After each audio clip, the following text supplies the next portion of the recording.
look into it. All right. About ready to get started, I think. Do I have it? Well, good morning, everyone, and welcome to Social Media Breakfast Bangor. This is our 12th Social Media Breakfast, so this is the last one of our first year. So thank you to everyone.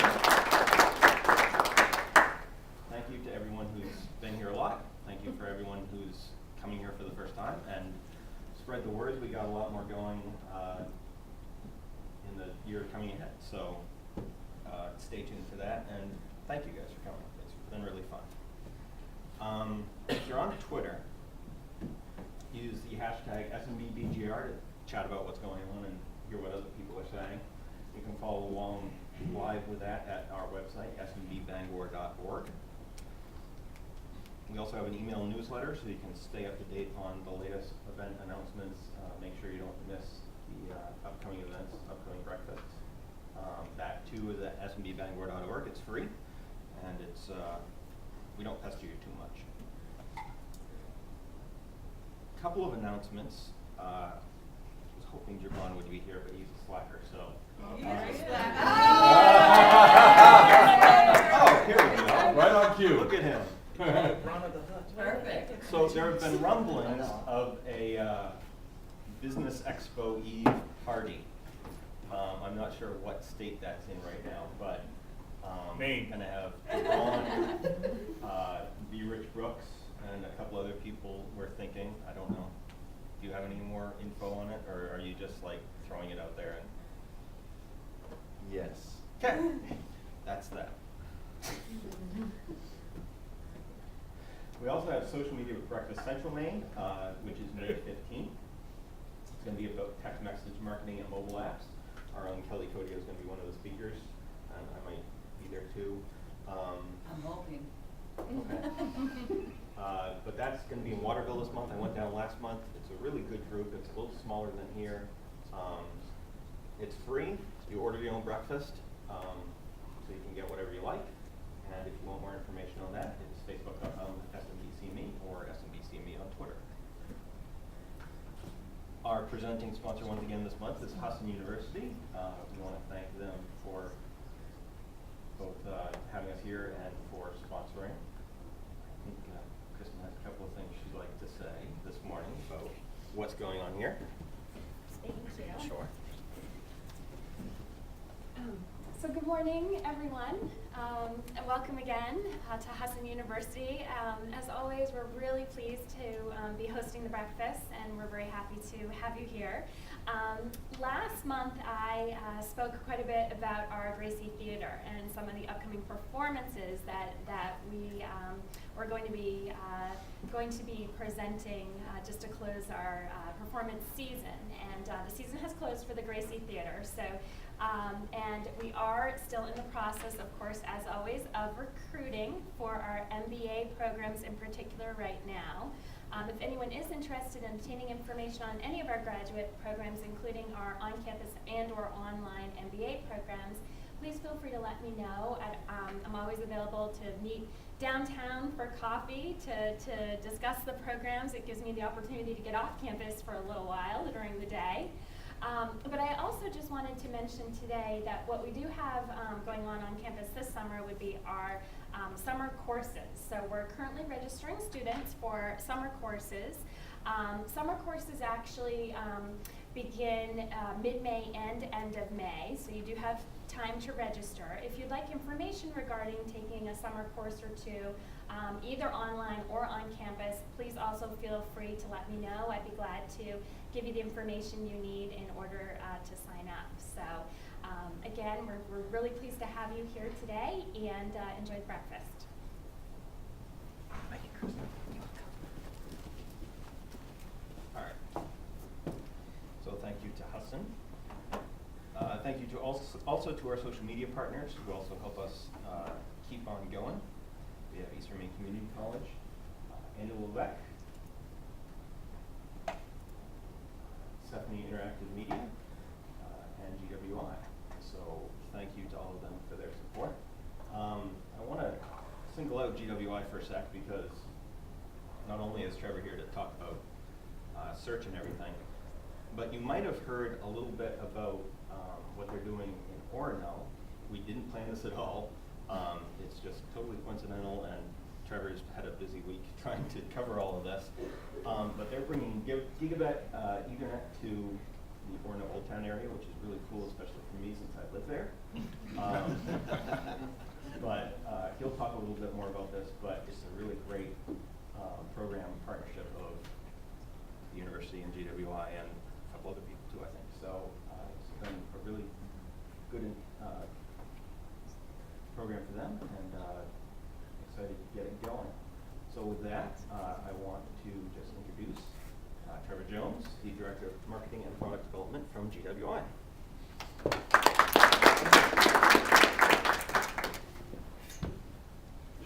Maybe actually stay in your presentation for just a second, so all right? Okay. Use your slides. You're right, we didn't plan it. Well, we're excited anyway. Yes. It's a very exciting project. Even just that way is fine when people can see it. So this is what we're talking about is phase 1 and phase 2. It is as Justin mentioned, it's a partnership between GWI, the University of Maine System, and a national organization called Gig.U. What Gig.U is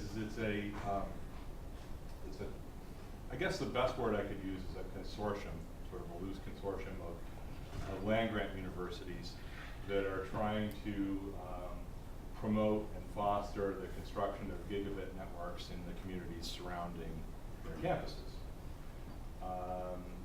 The belief is that having these high-speed networks, what they call ultra-high-speed internet networks, will foster innovation and economic development in the communities around them. So when the university got involved in this project, it presented a really interesting opportunity for GWI because we've been looking for a place to actually test, do some market testing on really, really high-speed fiber to the home type services, gigabit to the home type services in Maine, and just to see what we could do to, if there was demand for those services, if people would buy them, how they would use them, and understand if this is something we could make a business of and be profitable. So the goal here is, if it does well in the initial phases, we continue to build out. We continue to build out in Orono and Old Town, and we continue to build out elsewhere. So this is not a one-shot deal from our perspective, assuming that it's something people want and people use. So from that perspective, spread the word if people haven't heard, because this is really great stuff. The residential-based product that we'll be selling initially is $59.95 a month, and it's 250 megs by 250 megs. Now, for those of you who aren't technical and don't know much about bandwidth, a Roadrunner connection, when it's performing well, or even our DSL connections when they're performing well, is probably around 8 megs on average. So you're talking about something that, at a minimum, is going to pull stuff down from the internet 30 times faster.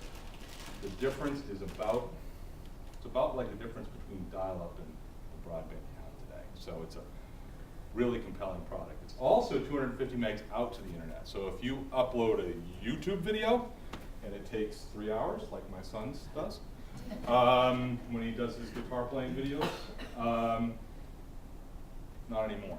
Okay, you have just as much bandwidth going out as you have coming back. So it's a really great product if you're doing distance learning from home, if you're doing video from home, if you work from home and do video conferencing, whatever it is you do, you're going to have significant bandwidth up and down.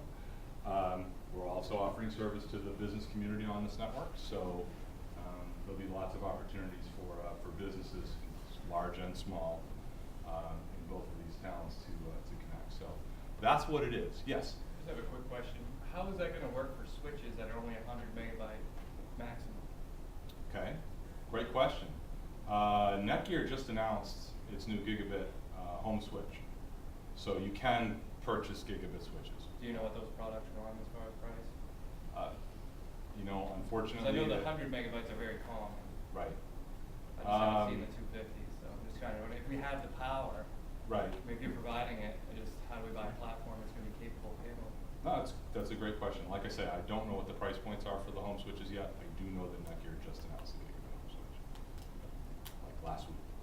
So, it is fairly new, and they are out there. And, we've obviously got some construction work to do.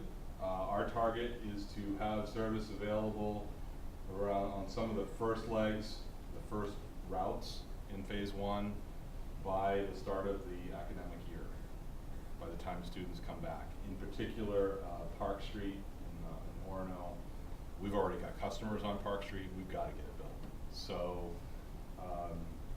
that stuff is starting, and we will have a router solution to suggest to customers whether we're selling it ourselves or just referring you to it by the time we're actually in market with it. So that's it. Because I did promise a presentation on search engines, and I do want to talk about that. So. If there's any other questions, feel free to corner me afterwards. We'll talk about it a little more. Thanks. Okay, so talk about content marketing for search.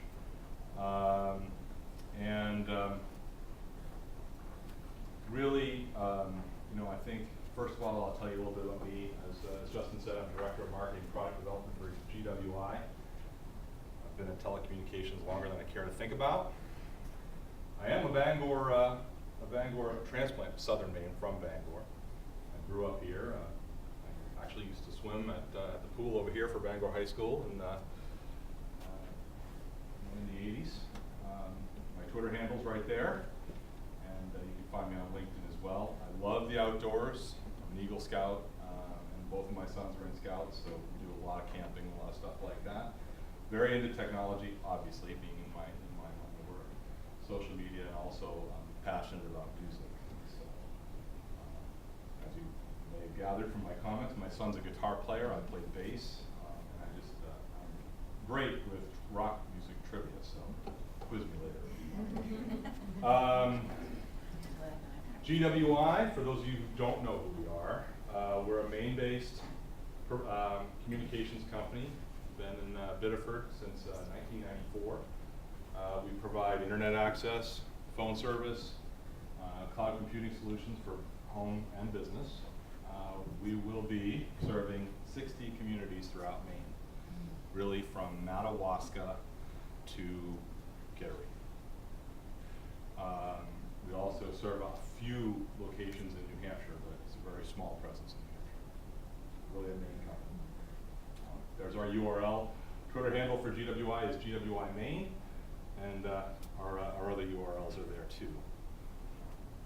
So, you know, in any place other than Orono and Old Town, we provide DSL-based, you know, broadband services, home phone service, business phone service, and all those other solutions, as well as a number of other connectivity options for people, fiber, whatever. So what I want to talk about today is search engine optimization, sort of. SEO is a big topic, and there's no way I'm going to cover it all. I want to talk specifically about content, okay? And then we'll also talk about what keyword research is and why it's important to your content marketing efforts. We'll mention a few tools you can use to make your job easier. We'll talk about blended search and why that's important for those of you who aren't familiar with blended search. And you know, obviously it's things like social media, video, photos. So what is search engine optimization? It's the activities you do to make your site more visible in search.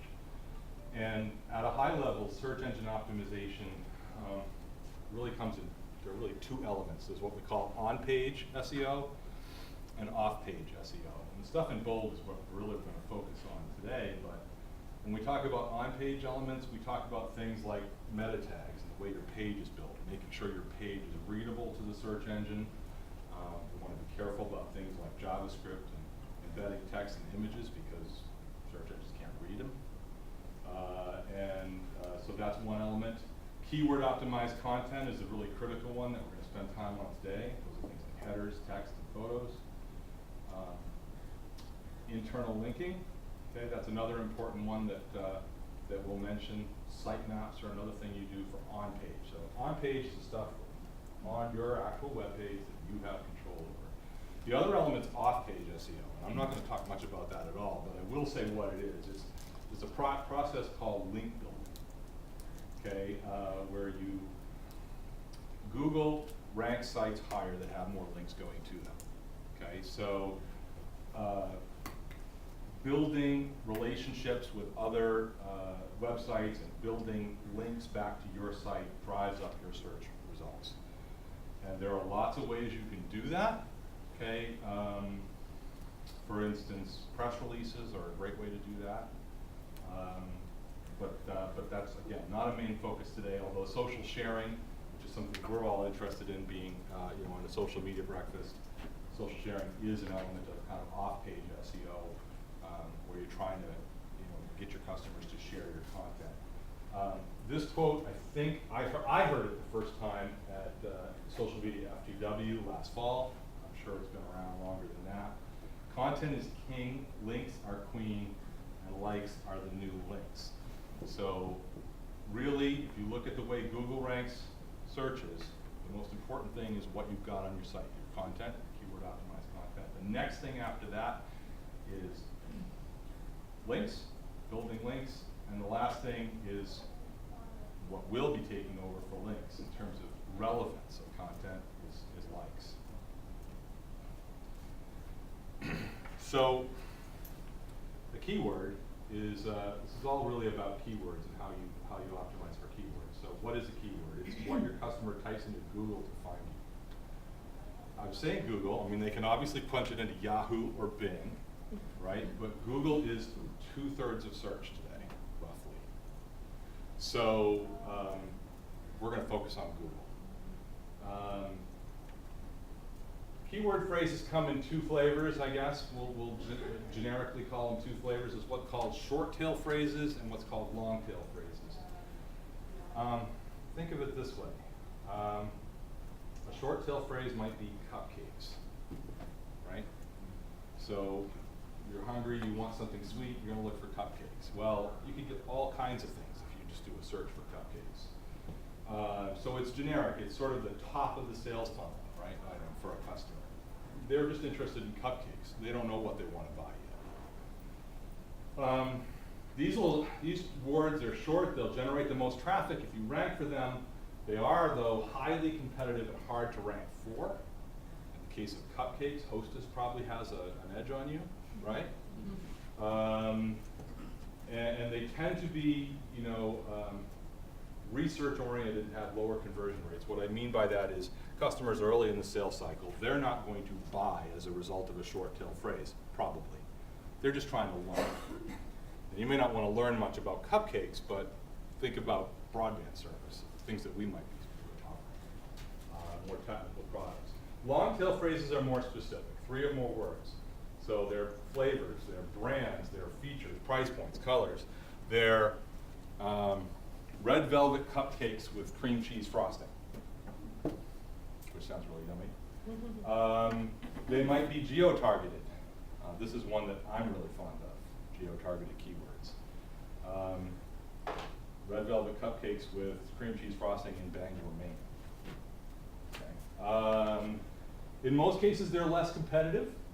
They do generate less traffic. However, somebody who wants to buy a cupcake in Bangor, Maine is more likely to be buying a cupcake. Okay, so it's they know what they want, and that's the stuff that really, if you're trying to do SEO for business, that's what you're looking for. So how do you figure out which keywords to use? We use a process called keyword research, and this is you want to be thinking about, well, what are the words? Are people actually searching for the words?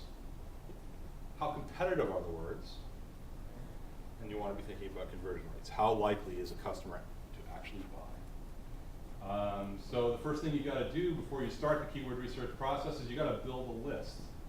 Okay, you got to understand, where do you get your traffic today? Look at if you have Google Analytics, look there. In your sources tab, you'll see it. Espionage, we'll talk about how to do that. Check on where your competitors are getting their traffic. You do obviously do a little brainstorming, and you can also use AdWords. If you're doing PPC, one of the best things you can do in an SEO program is save some money on it on PPC. Also, customers are something like 70% more likely to click an organic result than a PPC result. So if you're relying on pay-per-click to drive your business, and you're not working on organic search, you're passing up on a lot of business. The other thing is that, as a rule, PPC markets tend to be less educated. So if you're talking about people who click, who use PPC, tend to be less educated. So what you find is if you have a really, really complex, higher ed type product, you may be not hitting your market segments. So I talked about analytics, and this is actually a page from GWI's Google Analytics account. And you can see, it's kind of grainy, it's a little hard to see, but you can see where we're generating visits for different search terms. Okay, the pros and cons of cloud storage is one. Internet service providers in Maine, high-speed internet in Maine. These are all terms that we actually rank for in Google, and we get visits from. So you can go and you can look and see where you stand, what you're getting traffic from today. Even if you're getting traffic today, you can probably improve it. So that's a great place to start when you're doing your SEO. If you don't use Google Analytics, you should. We actually use HubSpot software to do analytics, and I still have a Google Analytics account just to kind of have another point of reference. Web espionage. This is a great site. If you've never used it, I highly recommend it, called SpyFu. SpyFu.com. You can enter your competitor's URL. This one happens to be from Fairpoint. No. Yes. And SpyFu will tell you what their top paid keywords are, what their top organic keywords are, and it'll tell you who their chief competitors are, which might tell you competitors for your keywords that you didn't even realize were competing for. One of the really funny things about GWI's website, if you do this on GWI's website, you'll see we rank organically for all kinds of terms that have nothing to do with our business. And that's because we have users' personal home pages on our site, and they're ranking for things.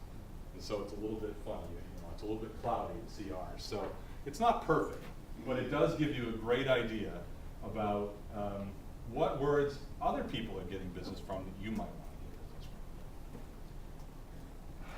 from. Okay, I did a PowerPoint faux pas and actually used clip art on this slide.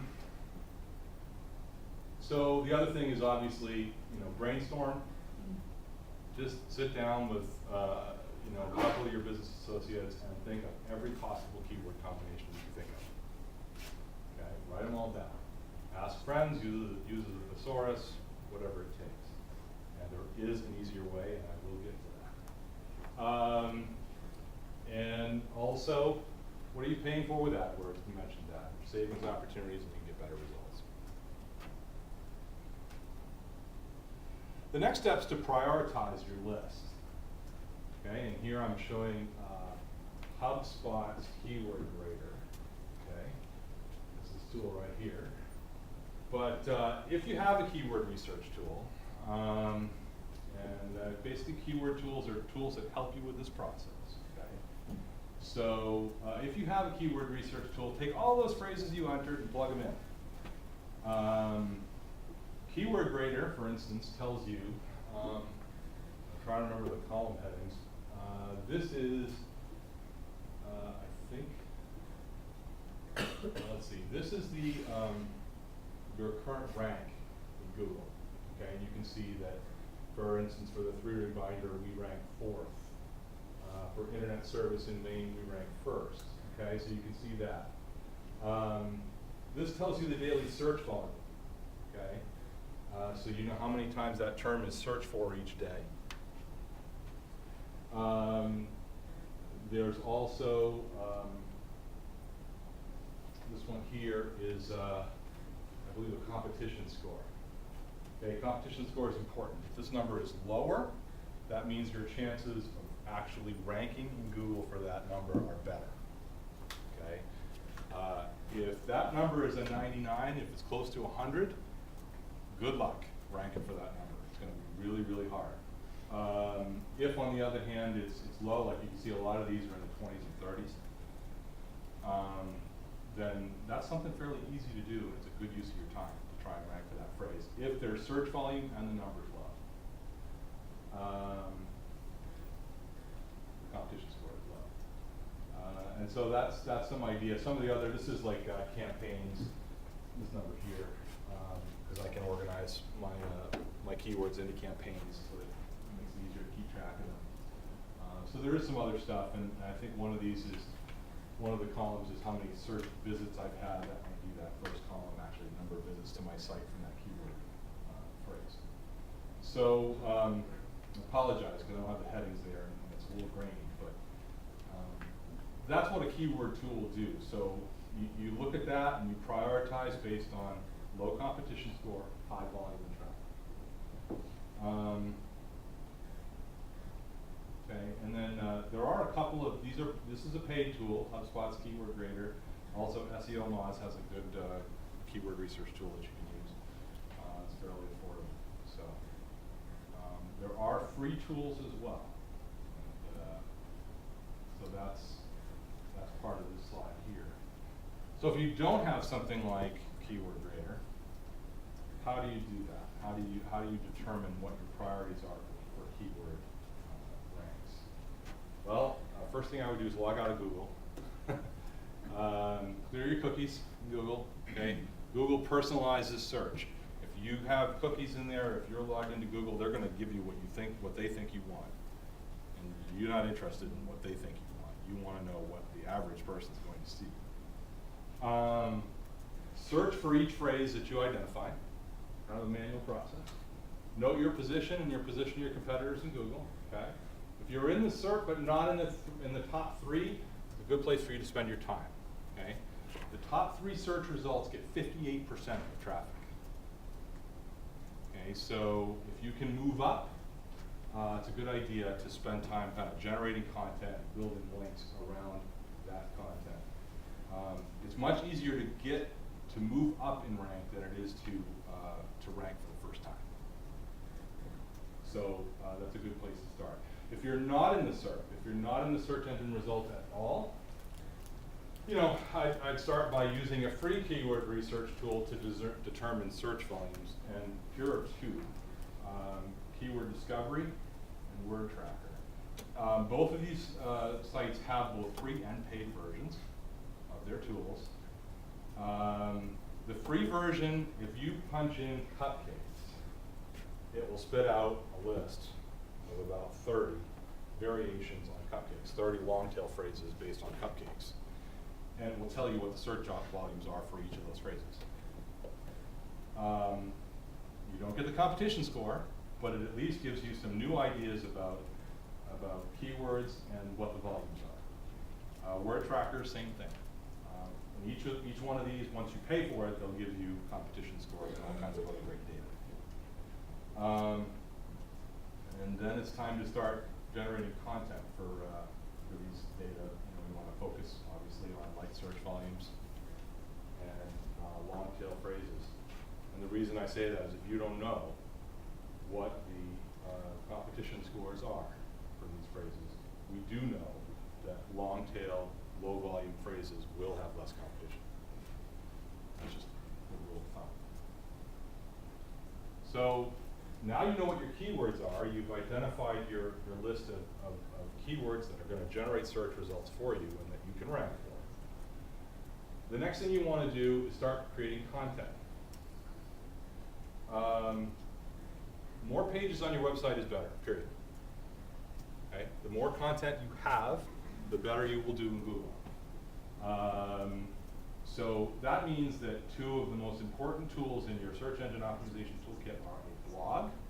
If you don't have a blog, you really are missing the boat on SEO. And press releases. Why? Because that's fresh, dynamic content that builds over time. Okay, and that's the kind of thing that's going to make your site perform better and better in search. Actually, a variety of content's a good idea.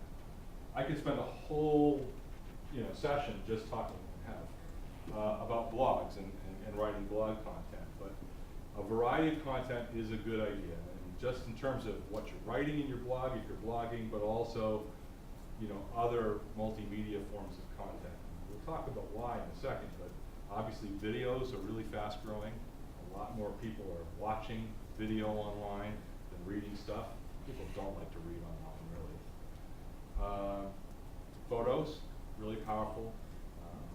The old saying, a picture's worth 1,000 words still applies. Social channels, okay? There's that stat I mentioned about the top 3 in Google. But really, the other thing you got to remember is you do want to attract links. You do want people to link to this content. You do want people to share this content. If they don't share it and they don't link to it, the net result, the net benefit of doing your SEO effort will be minimal. So you want content that people will like and is meaningful. Okay, so very often when you do a search and you end up on a blog and you can't even make sense of the blog because the person doesn't seem to be able to write in English, it's because they're writing for the browser, writing for the search engine, and they're not writing for people. And that's it's not the kind of stuff that's going to win for you in the long term. Isn't Google going to start nailing you for that stuff? Google is always revising its algorithms. They came out with a new algorithm about 18 months ago maybe, called Panda. And Panda was targeted specifically at search engine optimization techniques that are not, they're really about writing for the browser or for the search engine. So that's and there's a new version of Panda coming out, which probably is what's making you think of that, because there has been quite a bit of chatter online about it. It's going to kind of take that a step further. So absolutely. So whatever I say here about all the other stuff you want to do, just remember you want to write for humans first and search engines second. You'll never run into trouble with Google if you're doing that. Write for humans first, search engines second. You do want to get your keyword on the page though. Okay, that's a goal, right? So most experts agree, and I have found in practice, that 0.5% to 1.5% keyword density does the trick. Okay, some experts say you could run it a little higher and get better results. That may be true. Okay, but pretty much everyone agrees you don't want to go higher than 2.5%. It's going to sound at 2.5% keyword per page. So red velvet cupcakes, 2.5% of the time, it's going to sound really repetitive to the average reader. Okay, and at that point it starts becoming, I'm writing for the search engine, not for the user. Okay, and that's the kind of thing Google will like, because Google wants to please its customers. Okay, so you should have at least 250 words about on a page. Yes? Do you know, on the off chance, the bounce rate percentage? If you have a higher bounce rate percentage, does it negatively impact where you end up in the SEO, or how does that? I know that's something that Yes. changing. Google does factor bounce rate into the equation. Yes. Bounce rate does have a negative impact if you have a high bounce rate. We have a a very high bounce rate on our homepage, actually. But we have a very good Alexa ranking, and we do very well in Google, even though we have a high bounce rate. So it's not impossible to overcome a high bounce rate, but it does negatively impact you. Yeah. The reason we have a high bounce rate on our homepage is we have things on our homepage like webmail logins that link off to another page. There's a lot of opportunities for a customer to get service on that page, which is good, right? That actually take you off the site. And so it looks to Google like a high bounce rate. So it's not the end of the world to have a high bounce rate, but it does have a negative impact. Yeah? Yeah, couldn't the high bounce rate just mean that the person who came to your website found what they needed and then they took action? It could. It could if they can find it really quickly, right? And in our case, that's usually what's happening, right? Just right on The the customer's hitting that homepage. They didn't bookmark the webmail login. They bookmarked the homepage. So they're going to the homepage, clicking the webmail login, and they're off, right? So it can mean that, right? And if it means that, I would say it's probably not a bad thing, but it does have a negative impact. Yes. Because I see my bounce rate on our website, and I guess I don't know how high, what is high for a bounce rate and what's sort of average? You know, like I see ours as it's around 50%. That's actually not bad. Okay. Yeah, Right. it's actually I not bad. wasn't Ours sure. is more like, on the homepage, it's more like 70, 75, 76%. Yeah, and it's because of what they're doing, what the customers are doing, but on other pages, it's much lower. Yes? Do you know if there's any coding techniques that Google can recognize if it is like a login feature that you have? Because obviously you don't want to bury that for usability. Right, you don't want to vary for usability. You know, you can. I don't know the answer, but I will find out and let you know. Okay, I'll tweet something out with the hashtag or send an email to the group or something. Any other questions before I get back to here? Great questions, by the way. So anyway. At least 250 words per page. If you're a long, verbose writer, learn to write short. No, really, people don't like to read online. People scan online. So when you're generating your online content, write in. I'll always remember this phrase: bullet and chunk. Okay, short paragraphs, bullets, because people don't read online. If you have more than 1,200 words of content and you just can't avoid it, run it onto another page. Have a link to a second page. Do something. The reason is Google is going to stop indexing content at around 1,200 words. So Google's not reading it, and you're not getting any keyword benefit. But if you wrap it onto another page, you will. Okay. When you're writing your page, you want to make sure you use your primary keyword in all of these places. Page file name, the title tag. That's the only kind of meta tag that Google really pays attention to now. Okay, is the title tag on the page. In WordPress, if you're using WordPress, gives you a place to do that. Okay. The H1 header, your site should have those. The H1 header is the biggest font on the page. You should have it in the first paragraph and the last paragraph. And another place you should have it, there's actually several others, photos especially, but the other one I want to highlight here is anchor text or links. Anchor text is the stuff that appears in blue that you actually click on when you click on a link. So when I'm writing a blog post about hosted PBX, which is one of the products we sell to businesses, I'm going to put hosted PBX in Maine in the body copy, and I'm going to link it to a page on our website that talks just about hosted PBX, our actual page that we sell the product on. That is going to increase the ranking of the other page, right? Internal linking is a way that kind of you show Google what the most important pages on your site are, okay, and what terms they're most important for.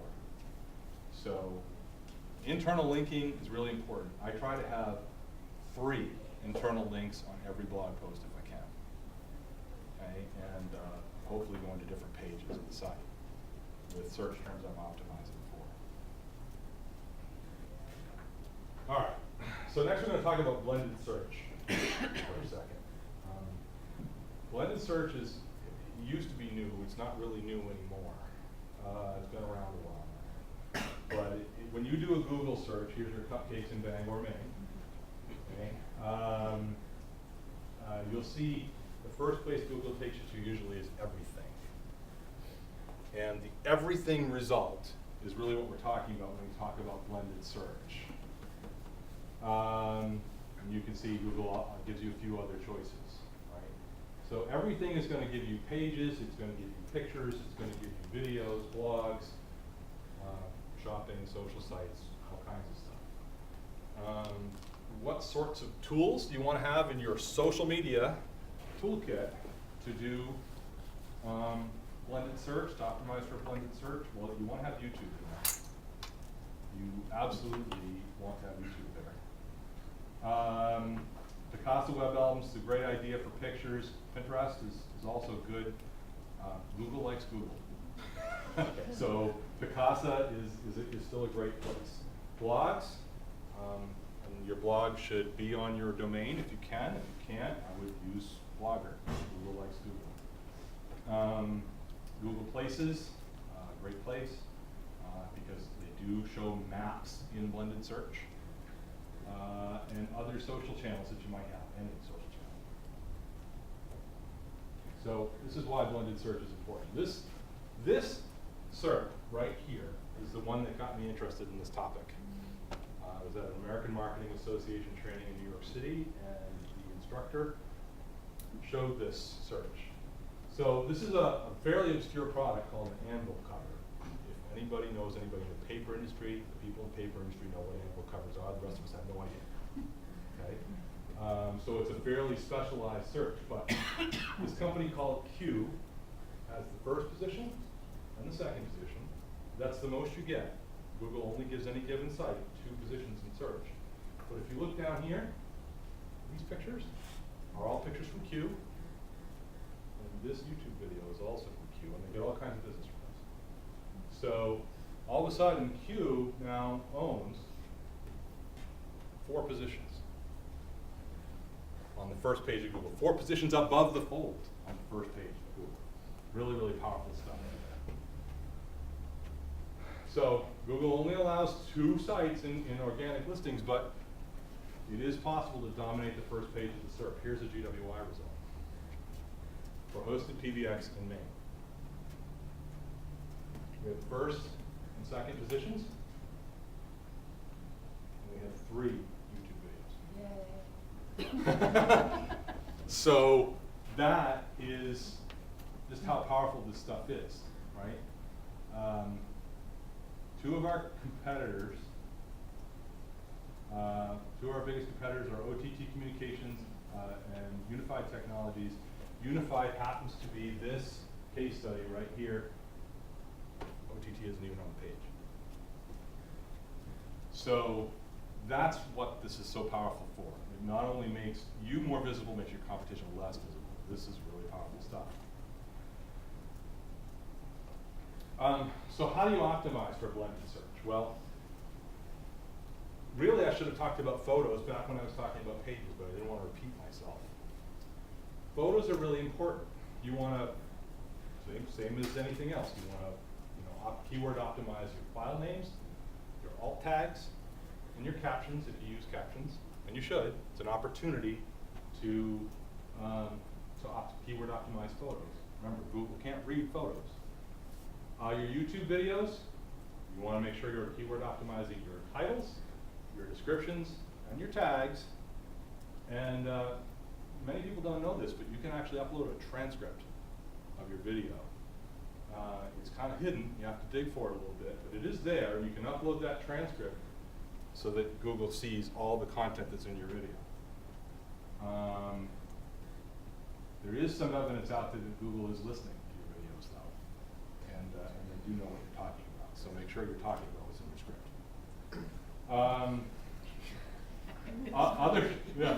No. Sounds spooky. It sounds spooky, but people do it. So that's Don't say Google sucks or anything like that. I'm sorry. Yeah. I didn't do that. Coming Yeah. at you. No, you can say Google sucks. They'll probably rank you pretty high. Because Google sucks. I don't think that would be a problem at all.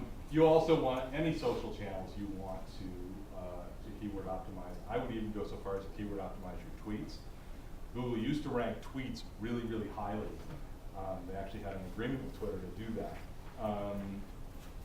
Tweets are, you don't see tweets as much in SERPs as you used to, but they are still there. So, you know, it is a good idea to think about keywords if you're doing tweets for your business. And yeah, I just got to remind you, Google likes Google, so use Google products when you can. Yes? You have audio only content. I know that you haven't really mentioned that piece. Would you recommend still putting it like with the YouTube video, just because that seems to get a lot more attention? Yeah. Yep. I would. Put still images, make it a slideshow, something like that. Yep.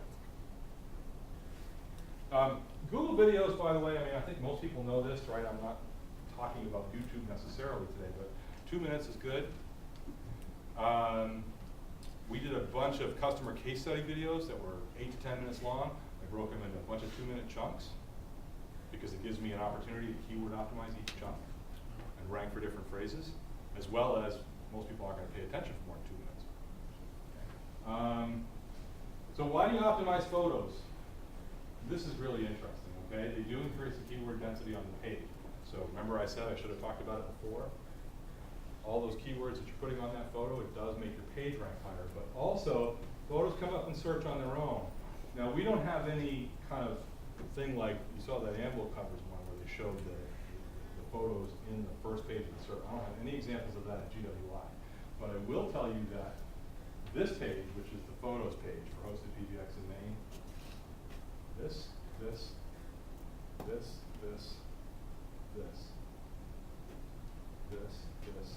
are all ours. Okay. And your logo. And our logo. This one happens to be from our YouTube video. It's the thumbnail from our YouTube video. Most of them, though, well, no, 2 of them, this one and this one, and this one, 3 of them, are actually iStock photos that we bought and attached to our blog posts. So it doesn't have to be, you don't have to spend a lot of money on content, you don't have to spend a lot of time generating it to rank. Okay? So those are, that's why it's important, okay? It's another place where you can rank. And why do we optimize social profiles? Well, here's another GWI example, and we don't rank first here. Oxford Networks. Okay? I'm going to trip over that word. But we're on here a couple times, including our LinkedIn profile. So our LinkedIn profile makes the first page of Google for that search term. We also have a video, and I believe this is a page on the site here. So, I mean, it's powerful stuff, like I said. This is why you want to be thinking about multimedia content when you're doing, you know, your SEO. And this is why the social channels are important for SEO. So, that's all I had. Any questions? That's all. That's awesome.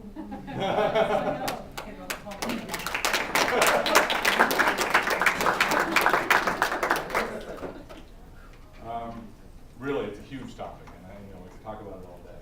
So it's good stuff. You know, I will make one parting comment here. I don't know why I've got such a passion for this stuff, other than, you know, when I was in high school, I took fine arts, so I love to do creative stuff. I also took industrial arts because I love to tinker with stuff. And this is all about, you know, kind of how stuff works, and yet you can be creative at the same time. So it's really cool. All right, thanks everybody.